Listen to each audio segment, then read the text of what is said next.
Hello friends, आपके अपने YouTube channel MIM news bulletin में आपका हार्दिक स्वागत है। 6 फेज़ के माध्यमिक और उच्च माध्यमिक शिक्षकों के नियोजन का जो शेड्यूल दोबारा से रिवाइज होकर जारी हुआ है, उसमें नियुक्ति पत्र की तारीख भी स्पष्ट तौर पर दी हुई है कि 17 और 18 फरवरी को नियोजन पत्र यानी नियुक्ति पत्र जो हैं वितरित किए जाएंगे।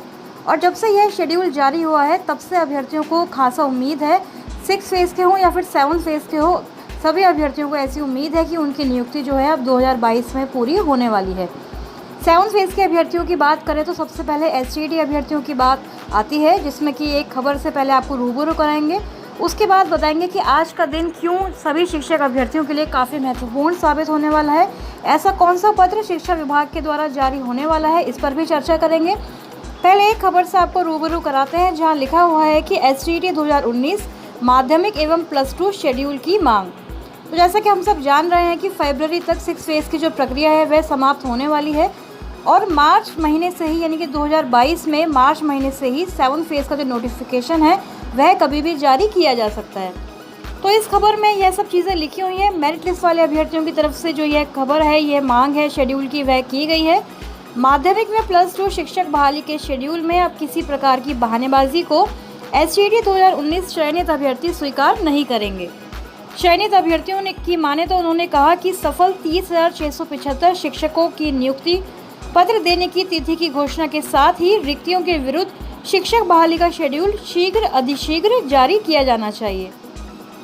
अभ्यर्थियों ने बताया कि जो विज्ञापन संख्या है 373/2019 उसका पालन करते हुए 3523 पदों पर शारीरिक शिक्षकों की नियुक्ति के साथ STD 2019 चयनित 30,675 शिक्षक अभ्यर्थियों का भी शेड्यूल एक साथ जारी किया जाना चाहिए। 2019 में 37,335 रिक्तियों के लिए जारी विज्ञापन में सीट से भी कम अभ्यर्थी यानी कि कुल 30,675 अभ्यर्थी जो है मेरिट लिस्ट में शामिल हुए हैं और सभी सफल अभ्यर्थियों की लगातार ऑनलाइन सेंट्रलाइज विधि के द्वारा नियुक्ति की मांग चल रही है। तो शेड्यूल की मांग लगातार की जा रही है कि जल्द से जल्द 6 फेज़ जैसे ही खत्म होता है 7 फेज़ का जो नोटिफिकेशन है फरवरी के एंड में या फिर मार्च के फर्स्ट वीक में ही जारी किया जाए और चयनित अभ्यर्थी यानी कि मेरिट लिस्ट वाले अभ्यर्थियों के साथ जो नॉट इन मेरिट वाले अभ्यर्थी हैं उनकी भी लगातार यही मांग है कि सीटों की संख्या इतनी ज़्यादा खाली है। 6 फेज़ की भी बहुत सारी सीटें ऐसी हैं जो आगे 7 फेज़ में फॉरवर्ड होने वाली हैं। बहुत सारी सीटें खाली रहने वाली हैं, चाहे प्राइमरी में हो या फिर माध्यमिक में हो या फिर उच्च माध्यमिक में हो। तो उन सभी सीटों को कैलकुलेट करके सबको जोड़ के फरवरी 2022 तक की रिक्तियों को आगे ऐड करते हुए 7 फेज़ का जो नोटिफिकेशन है, अधिसूचना है, वह सरकार जारी करे। सूत्रों की माने तो शिक्षा विभाग के प्रधान सचिव संजय कुमार का यह कहना है कि आज शाम तक 6 फेज़ के अभ्यर्थियों को कोई अच्छी खबर, कोई बड़ी खबर मिल सकती है। कोई शिक्षा विभाग का जो लेटर है शायद जारी किया जा सकता है। यह लेटर, यह पत्र हो सकता है नियुक्ति पत्र की जो तारीख है उसको तय किया गया हो, उस लेटर के माध्यम से हमें यह पता चले। जैसा कि जो वरिष्ठ पत्रकार है रजनीश कुमार, उन्होंने भी आज ट्वीट करते हुए कहा था कि सब्र का फल मीठा होता है, यकीन करो ना करो लेकिन कुछ अच्छा होने वाला है। और आप लोग जानते हैं कि यह जो रजनीश कुमार हैं ये लगातार ही शिक्षक अभ्यर्थियों के लिए प्रयासरत रहे हैं। इन्होंने सारी जो खबरें हैं चलाई हैं शिक्षक बहाली को लेकर, शिक्षा मंत्री से लेकर प्रधान सचिव संजय कुमार सभी का ये इंटरव्यू इत्यादि लेते रहे हैं। तो उन्होंने कहा कि ना अब तारीखों का मोहताज होना पड़ेगा और ना ही अंधेरों से अब लड़ना पड़ेगा। काउंटडाउन शुरू, बस नई सुबह और नई खबर। तो उनका ये ट्वीट आते ही ऐसा अंदाज़ा लगाया जा रहा है कि शायद जो तारीख पर तारीख देने का सिलसिला है वह ख़त्म हो सकता है, क्योंकि जब माध्यमिक और उच्च माध्यमिक का शेड्यूल जारी हुआ है उसमें नियुक्ति पत्र की तारीख है, तो फिर जो प्राथमिक बहाली है 94,000 भर्ती है उसमें भी एक फिक्स डेट होनी चाहिए कि नियुक्ति पत्र इस दिन वितरित किया जाएगा। उनके ऐसे ट्वीट करने के बाद और प्रधान सचिव संजय कुमार की जो बयान है, सूत्रों के मुताबिक जो ये बताया जा रहा है कि संजय कुमार ने भी ऐसा कहा है कि आज शाम तक कोई ऐसी बड़ी खबर आ सकती है अभ्यर्थियों के लिए। तो रजनीश कुमार के ट्वीट पर भी सारे जो अभ्यर्थी हैं लगातार नज़र बनाकर रखे हुए थे, लगातार उनसे प्रश्न पूछ रहे थे कि क्या ऐसा कोई बड़ा लेटर जारी होने वाला है।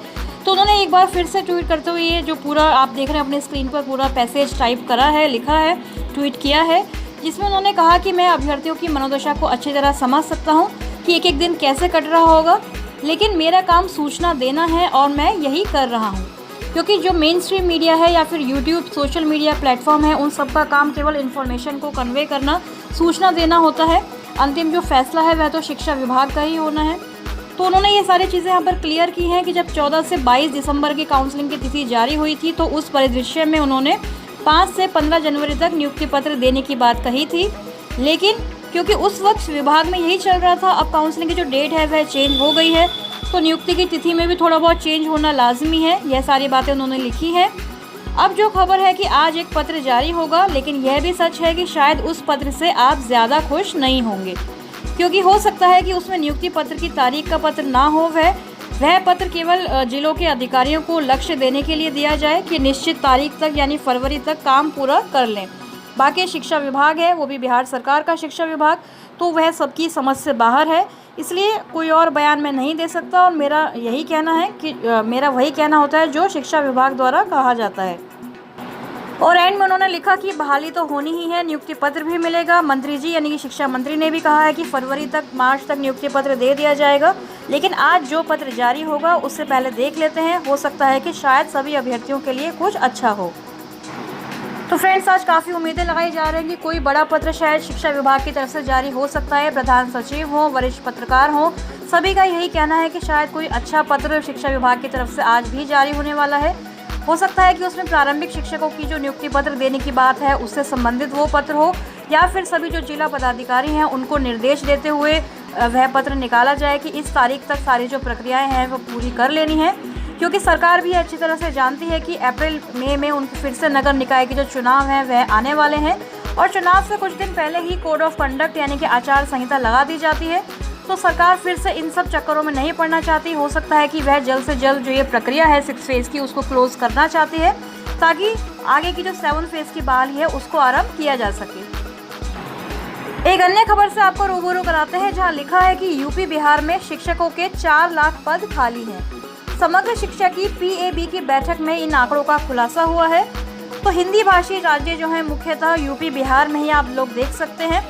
8वीं तक के सरकारी स्कूलों में शिक्षकों के 1.25 लाख पद जो स्वीकृत है वह खाली पड़े हुए हैं।